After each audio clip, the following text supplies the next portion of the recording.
Good morning, dear student. Today I will discuss about व्याकरण, grammar. Hindi के व्याकरण या कोई भी भाषा का व्याकरण वह शास्त्र है जिसके अध्ययन से हमें भाषा के शुद्ध रूप का ज्ञान होता है. बच्चों, व्याकरण से ही हम शुद्ध भाषा लिख सकते हैं, बोल सकते हैं. व्याकरण के अंग, पार्ट्स ऑफ ग्रामर.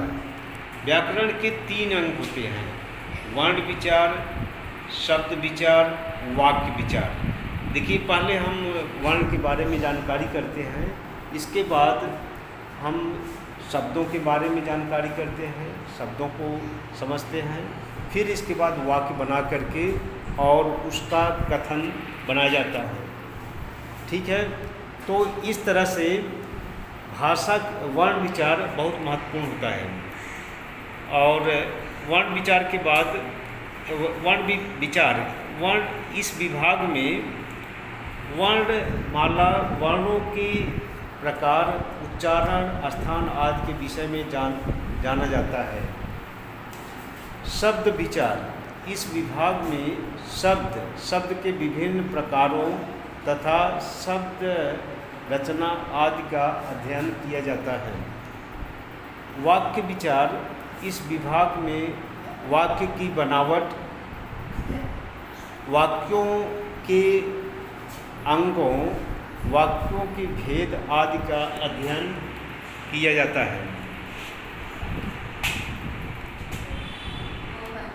तो बच्चों, इस तरह से हम व्याकरण के 3 भागों, वर्ण विचार, शब्द विचार, वाक्य विचार, इन सब का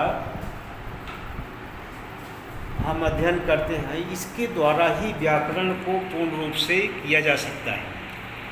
अगर हम इन तीनों में से किसी पर विचार सही ढंग से नहीं करते तो हमारा जो व्याकरण है वो पूरा नहीं होगा.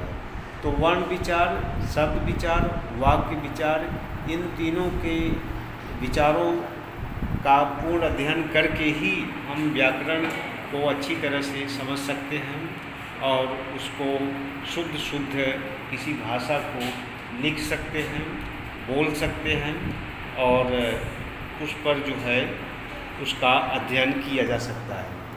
तो ग्रामर, व्याकरण, यह भाषा को शुद्ध रूप में व्यक्त करने का बहुत बड़ा माध्यम है. तो इस तरह से हम देखते हैं बच्चों, भाषा को समझना, सही ढंग से उसको व्यक्त करना और लिखना